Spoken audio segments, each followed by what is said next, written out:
সন্দেশখালী কাণ্ডের ছায়া এবার বালিতেও। প্রায় 5 মাস আগের রাজনৈতিক উত্তেজনাকে কেন্দ্র করে শনিবার 24শে ফেব্রুয়ারি তৃণমূল নেতার বাড়ি ঘেরাও করেন এলাকার মহিলারা। এলাকায় ফের সন্ত্রাসবাদীরা ঢুকছে বলে তারা অভিযোগ করেন। ঘটনাটি ঘটেছে বালির কালীতলা এলাকায়। এই ঘটনায় পুলিশের বিরুদ্ধে নিষ্ক্রিয়তার অভিযোগ উঠেছে। আপাতত উত্তেজনা প্রশমনে এলাকায় গুটি কয়েক থানার পুলিশ মোতায়েন করা হয়েছে। প্রায় 5 মাস আগে রাজনৈতিক ক্ষমতা দখল করে তৃণমূলের দুই গোষ্ঠীকে কেন্দ্র করে রীতিমতন রেষারেষি এবং উত্তেজনা তৈরি হয়। এলাকার জমি সংক্রান্ত যে সমস্যা, সেই সমস্যা নিয়ে কিন্তু এই বিতর্কের সূত্রপাত হয়। এলাকা কার্যত রণক্ষেত্রের আকার ধারণ করে।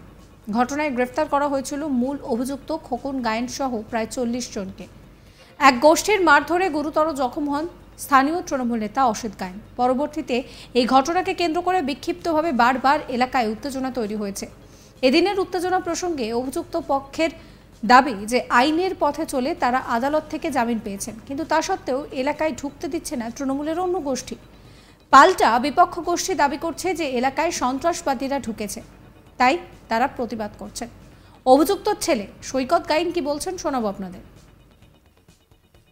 প্রথমত আমাদের এই ঘটনাতে মিথ্যা ঘটনাতে ফাঁসানো হয়েছে। তো আমরা এতদিন বাড়ি ছাড়া ছিলাম, এখনও আমি বাড়ি ঢুকতে পারিনি। আমার মা বাড়ি গেছে আজকে।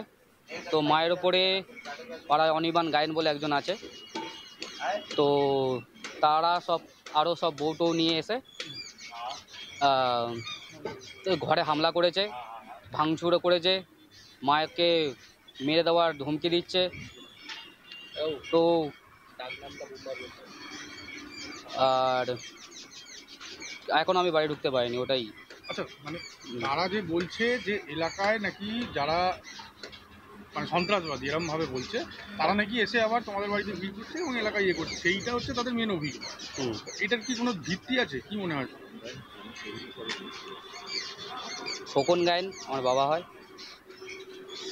আমার বাবা জনকর্মী, মানে মানুষের পাশে দাঁড়িয়ে হেল্প করে সেই হিসাবে পরিচিত একজন বিজনেসম্যান, এছাড়া আর কিছু না। সমাজসেবিক। আপনারা যদি পারেন তো খোঁজ নিয়ে দেখবেন। এছাড়া কী কারণে এই ঘটনা ঘটছে আমি জানি না।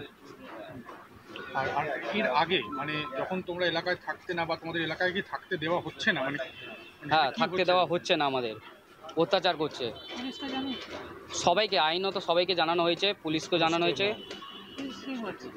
পুলিশ কোনো স্টেপ নিচ্ছে না। ঠিক আছে, এতদিন পরে ঘরে ঢুকেছি, এখনও পুলিশ কোনো করেনি।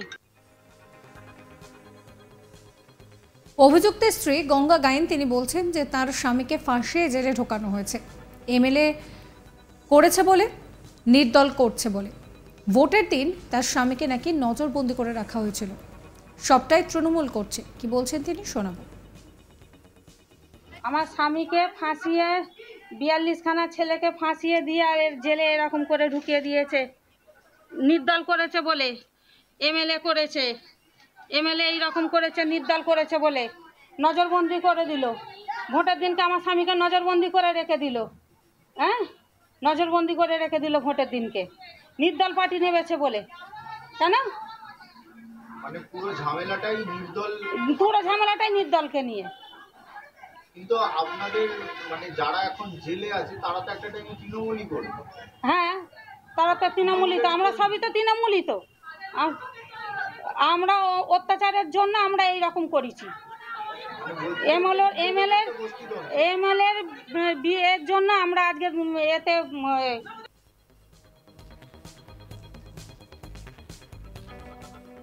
স্থানীয় বাসিন্দা চৈতালি গায়েন তিনি কি বলছেন শোনাবো আপনাদের।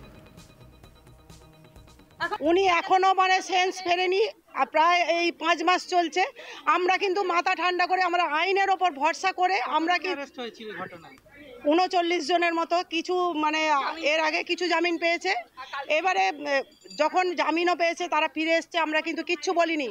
আমার অত বড় ক্ষতি, আমরা তাও মাথা ঠান্ডা করে আইনের ওপর ভরসা রেখে আমরা কিন্তু সবাইকে আমরা বলেছি যে আইন নিজের হাতে নেব না, আইনের প্রশাসন যা আমাদের করবে সেই হিসাবে আমরা কিন্তু মাথা ঠান্ডা করে আছি। তো কোনো এবার আজকে প্রায় না 3 মাস পর সবাই বাড়ি আসছে, আমরা কিছু বলছি না, কারণ বাড়ি ফিরবেই। কি হ্যাঁ ঠিক আছে, কিন্তু যখন খোকন গায়েনের বউ পেনো গায়েন এসে ও মানে কি এসেই থ্রেট দিচ্ছে যে এবার সবাইকে চৈতালি গায়ে আমি যেই আমাকে থ্রেট দিচ্ছে, আমার ছেলেদের ফোনে ডাকছি, এবার সবাই আমাকে যদি কিছু পুলিশকে আমরা জানিয়েছি, মানে জানাবো, আমরা যাবো থানায়, এখনো হয়নি। ও সমানে গালাগালি দিচ্ছে যে সবাইকে আমাদের উল্টোপাল্টা গালাগালি দিচ্ছে যে আমার ছেলেদের ডাকছি, সবাইকে আবার মারবে, মেরে করবে, ওরা আমাদের করবে বলে আমরা যখন গালাগালি দিচ্ছে আমরা তখন এসে আমরা বলছি যে কেন গালাগালি দিচ্ছিস, আমরা কি কোনো গালাগালি দিচ্ছি? তখন বলছে আমাকে উল্টো পাল্টা মানে নোংরা ভাষায় খিস্তি দিচ্ছে আর বলছে দাঁড়া দেখে নেবো তোদের বলে আরও ছেলেদের ডেকেছে ঘরের ভেতরে, কিন্তু ওই ছেলেগুলো আছে, তার মধ্যে আছে ওই যে কি নাম আমি খালি ভুলে যাচ্ছি, বরকার ভালো নামটা কি, যে জামিনে পেয়েছে সঞ্জীব মাখাল। হ্যাঁ আমরা থানায় যাবো তো সবাই, কেন ও ওপেন আবার থ্রেট দিচ্ছে, বলছে আমার ছেলেদের আবার ডাকছি। আমরা চাইছি যাতে শান্তি শৃঙ্খলা থাকে, ওকে এখান থেকে সরিয়ে দিন, কারণ আমি সবারকে আমি আটকাতে পারবো না, এতটাই অত্যাচার করেছে আর এইভাবে হুমকি দিচ্ছে, তাহলে সবাই তো রেগেই যাবে। ওকে আমরা মানে ভালোভাবে বলছি ওখান থেকে চলে যাক। স্থানীয় বাসিন্দা পূজা গাইন কি বলছেন শুনুন। ওর জন্য আমরা পাড়ায় একটা মেয়ে টিকতে পারছি না, দিনের পর দিন অত্যাচার মেয়েদের, একটা মেয়ে রাস্তা দিয়ে হাঁটতে পারে না, ওর জন্য আমরা পাড়ায় একটা মেয়ে টিকতে পারছি না, দিনের পর দিন অত্যাচার মেয়েদের, একটা মেয়ে রাস্তা দিয়ে হাঁটতে পারে। এই নিয়ে আমার কলিগ হিমাদ্রির একটি রিপোর্ট দেখাবো আপনাদের। সন্দেশখালীর প্রতিচ্ছবি দেখা গেল বালিতেও।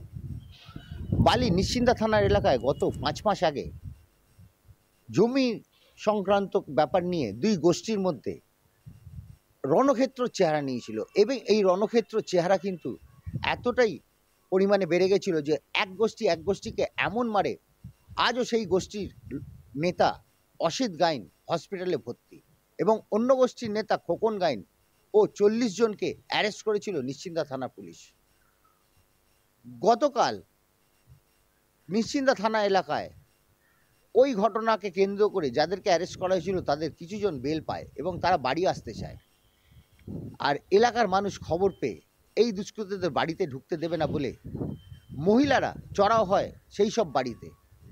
এই নিয়ে অশান্তির সূত্রপাত, এবং এই অশান্তিকে কেন্দ্র করে কালকে উত্তপ্ত হয়েছিল নিশ্চিন্দা থানা এলাকার কালীতলা, এবং এই ঘটনাকে কেন্দ্র করেই কিন্তু আরও অশান্তির সম্ভাবনা দেখা যাবে বলে আশা করছে এলাকায় একটা স্তম্ভিত ভাব রয়েছে, এবং সেই স্তম্ভিত ভাবকে মাথায় রেখেই নিশ্চিন্দা থানার কিছু পুলিশ মাত্র সেই জায়গায় গিয়ে দাঁড়িয়েছিল যাতে করে কোনো অশান্তির বড় আকার না ধারণ করে।